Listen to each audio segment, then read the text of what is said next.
Hi guys, welcome back with me again in this channel. On today's tutorial, I'm going to show you how you can add tags to TikTok videos. So in here, I've already on the TikTok apps, and then let's just click on the plus icon and start creating a TikTok video. Okay, so here I'm going to click on this to record a video.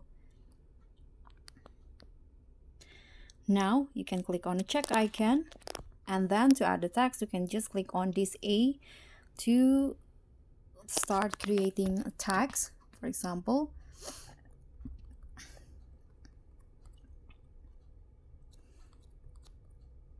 okay, now you can here change the font just by clicking on these options here.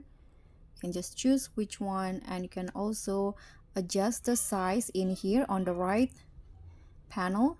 Here you can also add backgrounds to the tags just like this, and you can also change it into voice to text. You can edit it again. Here you can also change the color of the text if you want to, and if you're done, just click on done. If you want to reposition the text, you can just drag it like this. So that's pretty much all. Thank you so much for watching. Don't forget to like, comment, and subscribe. Also click on the thanks. Bye.